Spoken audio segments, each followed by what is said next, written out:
नमस्कार. TET qualified teacher या आपल्या युट्यूब चॅनलवर तुम्हा सर्वांचे सहर्ष स्वागत. बघा, आज 14 जून आहे आणि उद्या 15 जून जाहिराती अपलोड करण्यासाठीची शेवटची दिनांक उद्याची आहे. तर अजून तरी कोणतेही जाहिरातीसाठीचं मुदतवाढीचं काही पत्र वगैरे आपण कोणी पाहिलेलं नाहीये. तर पाहूयात उद्या काय होतंय ते. जाहिरातींना मुदतवाढ दिली जाते ही 15 जून हीच अंतिम तारीख मानून पुढची प्रोसेस चालू होते. समजा जरी 15 जून अंतिम तारीख राहिली आणि पुढील प्रोसेस काय असणार आहे की आपल्या सर्वांना उमेदवारांना अभियोग्यता धारकांना प्राधान्यक्रम लॉक करण्यासाठी म्हणजेच प्रेफरन्स लॉक करण्यासाठी टॅब ओपन होईल. तो काही लगेच होणार नाही. मध्ये एक आठवडा जाण्याची शक्यता आहे आणि एक आठवड्यानंतर आपल्यासाठी जाहिरातींना प्राधान्यक्रम देण्यासाठीचा टॅब ओपन होईल.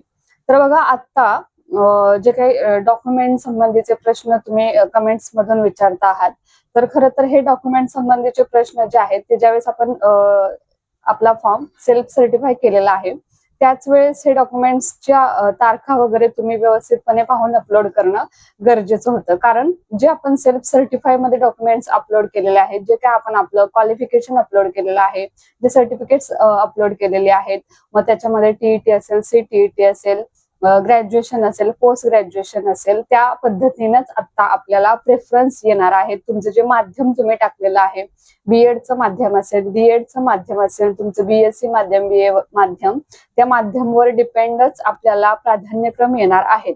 मग आता प्रत्येकाने आपला सेल्फ सर्टिफाईचा जो फॉर्म आहे, ज्याची प्रिंट तुम्ही सर्वांनी घेतलीच असेल, तर ती प्रिंट एकदा हातात घेऊन प्रत्येकाने आपली प्रिंट व्यवस्थितपणे वाचणं हे सगळ्यात महत्वाचं आहे. प्राधान्यक्रम द्यायच्या अगोदर जो सेल्फ सर्टिफायचा आपला जो फॉर्म आहे त्या फॉर्मचा एकदा व्यवस्थितपणे सर्वांनी अभ्यास करा. त्याच्यामध्ये आपण काय क्वालिफिकेशन टाकलेलं आहे, एखादं चुकून काही आपल्याकडून माध्यम चुकलेलं आहे का, मराठी माध्यमाच्या इथे इंग्लिश माध्यम झालेलं आहे का, असं जर झालेलं असेल तर आता प्रेफरन्स येताना ज्यावेळेस प्रेफरन्स आपल्या लॉग इनला येतील ते प्रेफरन्स येताना आपल्याला इंग्रजी माध्यमाचे सुद्धा येणार. जर आपण त्याच्यासाठी पात्र नाही आहोत पण आपल्याकडून सेल्फ सर्टिफाय करताना जर तशा पद्धतीनं सेल्फ सर्टिफाय झालेलं असेल तर आपल्याला ते सुद्धा प्राधान्यक्रम येतील.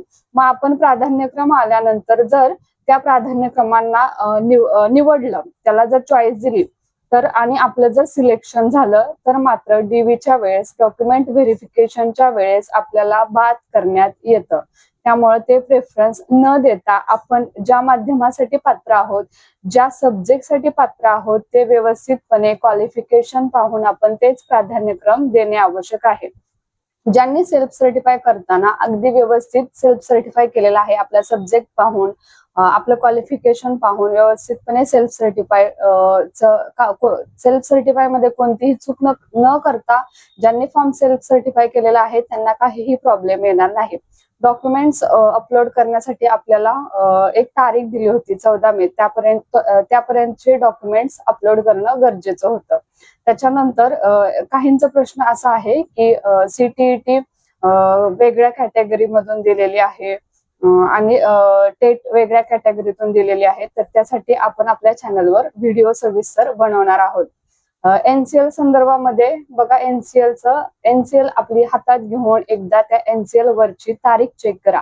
एनसीएल कोणाला लागू असतं तर ओबीसी, व्हीजेएनटी आणि एससीबीसी कॅटेगरी मधील सर्वांना एनसीएल लागू आहे. तर त्या एनसीएल वरची तारीख चेक करा.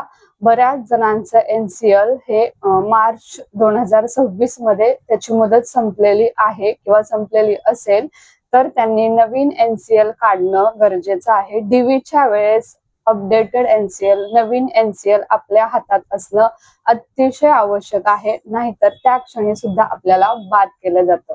मग प्राधान्यक्रम देताना आपला सेल्फ सर्टिफायचा फॉर्म आणि आपलं क्वालिफिकेशन एकदा सविस्तरपणे शांतपणे चेक करून घ्या आणि मगच प्राधान्यक्रम द्या. आणि ज्यांनी सेल्फ सर्टिफाय व्यवस्थित केलेला आहे त्यांनी कोणतंही टेन्शन घ्यायची गरज नाहीये. त्यांनी प्रेफरन्स कसे द्यायचे शांतपणे हे आपण त्यावेळी आपल्या चॅनलवर सांगणारच आहोत.